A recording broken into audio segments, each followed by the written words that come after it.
That's what I taste. Just me licking everybody's brain. Just, Damn.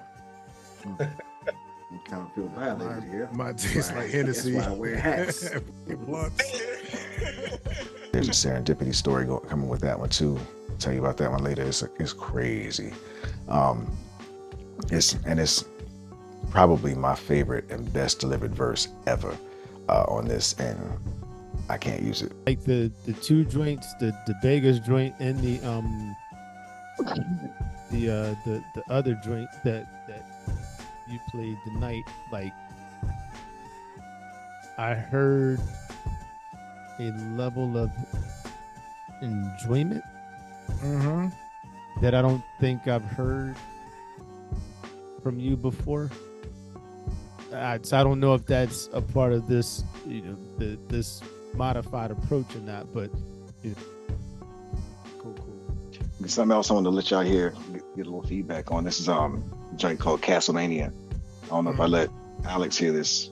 I want to hear Alex's feedback. So far, I've asked Kareem and Damon to be on there. See, I always lay a reference first, just to give me something to help me learn the rhyme, and then I'll rhyme over top of it. It's probably sloppy. I know Q probably hates it. He probably hates the lead and the mix and all that. Like, it feels better because I feel more free. They call me Pitchfork because my shit sticks and picks up. Sorry for the mix before, wasn't a slipper. I needed y'all to see all of the hiccups because we in the elixir. Between drums and kicks and it used to be sips. I spit ridiculousness, senseless ignorance. Now I'm sitting ignorant and giving it a bit more time. For the rhyme, for the beat, for the mix. For the style, for the treats, for the tricks. And clean it up a bit for the kids. And make it entertaining so they hear it. Engage the Super Saiyan in their spirit. The rap held back. Okay, he bouncy on that one. He bouncing on that one. Yeah. Get him Pitchfork. Yeah. Working, man. Working my way up. I gotta catch up, man. I like that. Oh shit. am I mixing that one? What's that? Yeah. I hope so. I hope you are. That's that I am mixing Yes, I that am. one phase. Hey, AKA expected unexpected verse. I've been trying to figure out how I was gonna sneak it into Q's queue because his response on the text thread was kind of lukewarm. I was like, shit, I might not have Q's support on this one. Fuck. So Yeah, that's funny. hell yeah, you mixing it if that's the question. Yes. Featuring. He said. Mm-hmm. Yeah, I'm on there. Yo, it's a free for all. It's called Castlemania. The way I see it is it's a battle royale. Like thinking WWE, WWF. It's just a free for all battle royale. Have fun joint, man. Hey, Anybody in the crew that wants on. Is that You a one of the gamer, joints huh? you You a shared gamer? in the chat a couple weeks ago? Yep. Yeah, it didn't hit me like that in the chat. I like it. Still don't That's how know. my shit usually. That's how my shit usually works, man. That's not the same mix though, my right? shitty mixes. Yeah, it's my same shitty mix. That's the same one? The same shitty mix. Yep. I don't go back and touch my mixes, man, because I already know they're never gonna make me happy. So I just leave the shitty mixes the way they are till I find an engineer. I like I'll drive myself crazy. Thank you. I like how Logic you is fun on what that. You like you was having fun on that one. You doing like all different type of like patterns and That's what I'm trying to get. bouncing. So I always hear myself in my head, but it doesn't translate on the mic because I don't practice enough. So I'm actually fucking practicing. Man, Q will tell me I've been doing take after take the past 2 days for Gray Space trying to get that shit right. I was in Logic yesterday. I looked at it this morning. I had 79 takes. I was like, fuck. I'm like, this is long overdue practice for me though, because I never took rhyming seriously. So I just always like, all right, whatever I spit that night's the best you ever want to hear. So now I'm like, all right, it's time to actually learn the craft and take it a little more seriously. So I'm doing the work now. I don't know what it's gonna take. Here we go. Cool morning vibes, right? Set this right here while I talk. I'm getting set up for to record Gray Space. Let me set the scene right. Pull over where the lighting is better. I'm getting back to learning how to rhyme right. I never did it in my lifetime. I've always written. I've always gotten on the mic and gotten on songs, but I never really practiced. I never really put effort in it. I never took rhyming seriously. When I started rhyming, I did it out of circumstance and just because I loved hip hop. And then when, I would freestyle a little bit back in Hampton with my crew down there. We would call it House of Horrors.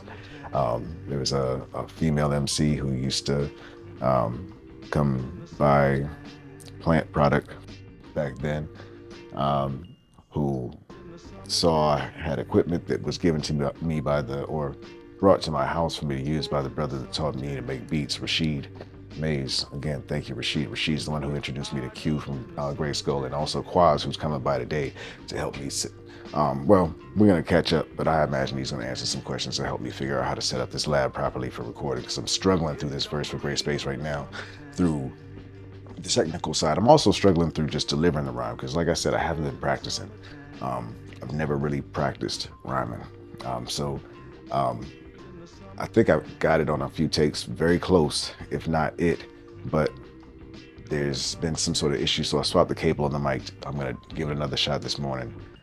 It's the 11th hour. We really wanted to have the song out tomorrow so we could have 4 songs out in a row for February. My vocals are the thing holding this up, so that sucks, but I'm gonna do what I can. I gotta set this mindset right. I gotta stop thinking like that. I'm gonna knock this out this morning. Q, hopefully we'll have time to finish it, getting it good. And we're gonna will this cable to be what it's supposed to be or what we need so that the vocal comes through clean enough, because he was happy with what I sent him yesterday, but like I said, he said there was just no way he could clean it up enough without distorting my vocals. This week's episode is gonna kind of talk about, you're gonna get an inside look into a GRYSKLL conversation where we talk about GRYSPACE and this whole thing with me learning how to rhyme and everything. You get a taste of that. Maybe there'll be a bumper at the end. I'm not sure. I feel like there was something else I was supposed to say. Did y'all do the art jump off yet? I know I saw you posted something about it the other day. Yeah, we did a market Sunday, and we got an actual art show on the 8th. Like it's something. So there's another one coming up. 8th floor building where there'll be installation, and we're supposed to we have half of a room in this building where it's supposed to be for 7 weeks. So yeah, man, that's the other thing I gotta be focused on the next couple of weeks, besides working on learning these rhymes, getting these rhymes delivered right. You'll be there for 7 weeks? Well, the art will be there for 7 weeks. Okay. And then with the stuff will be in a room with a really dope dude too. So how do we help support that? The HFR website, houseoffluidreflections.com. We got merch. We're starting to put merch and prints and stuff like that up in there. Yanni's stocking the shop every day. It'll be finished getting stocked by the 8th, but by the time that opening is. The thing that you're talking about where your art's going to be up there for a while, is that something that's renowned? Apparently it is. The last time they did it here in DC was, I think, 1999 or 2005, something like that.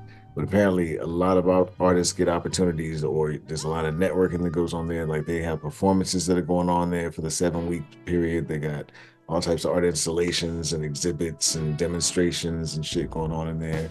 And what they do is they just take an old abandoned building in the city and they just take it over for a couple months and just turn it into an artist place. You can like host events there. So we're thinking of an event we're gonna host there one day to just kind of get people up in the space or whatever. So yeah, it's gonna be an interesting thing. This, especially for me, because I was never considering doing any of this shit, like doing any type of displaying any kind of anywhere. So this is definitely comfort zone at the same time, this rhyming shit at the same time.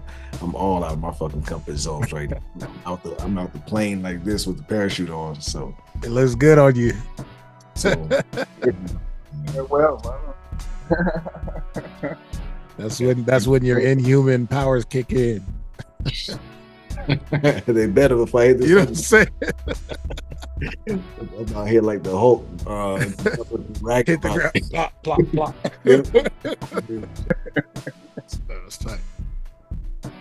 Yeah. Good opportunity, man. Good opportunity to learn and meet some good people at bare minimum, man. Hell yeah! Congratulations. Yeah, definitely congratulations. Shit. Yeah, I never had none of my scribbles put up anywhere, yo.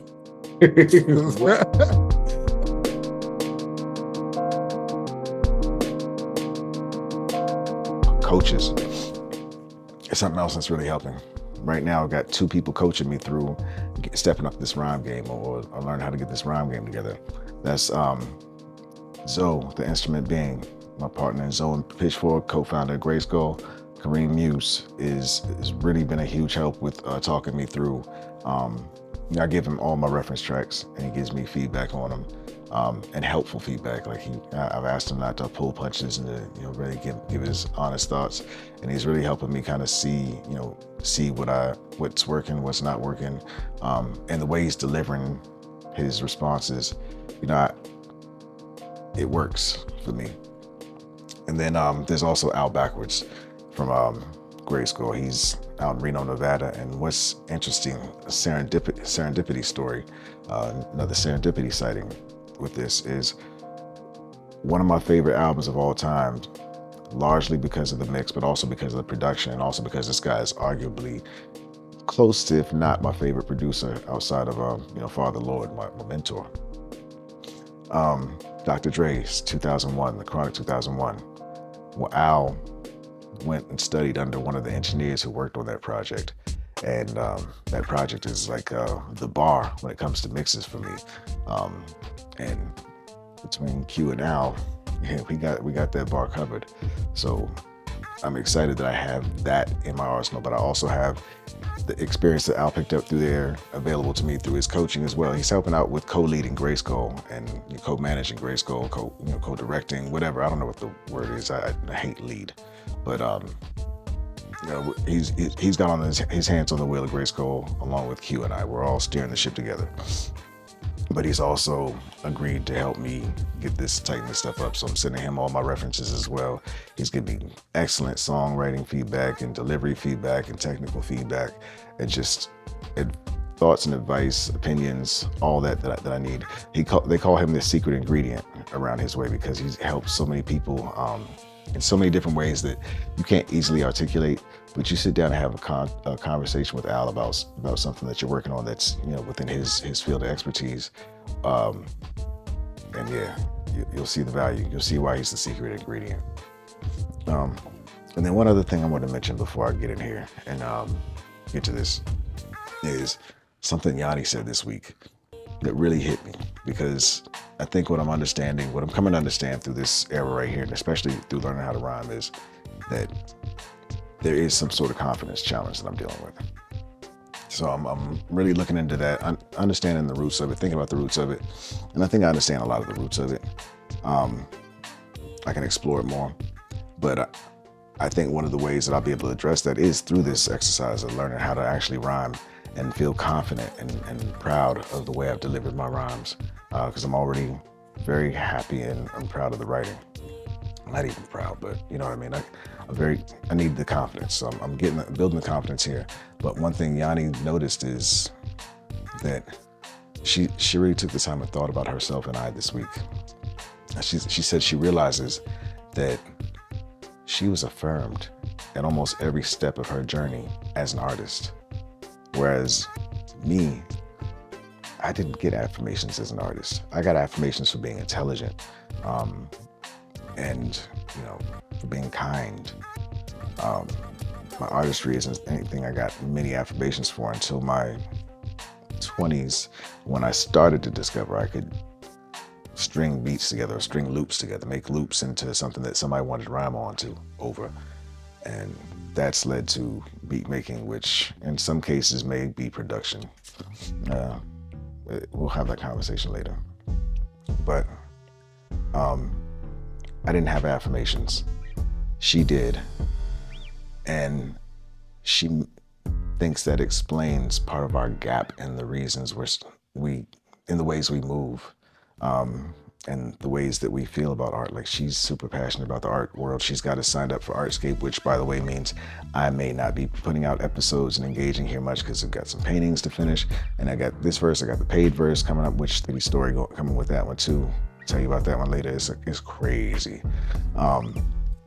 It's probably my favorite and best delivered verse ever on this, and I can't use it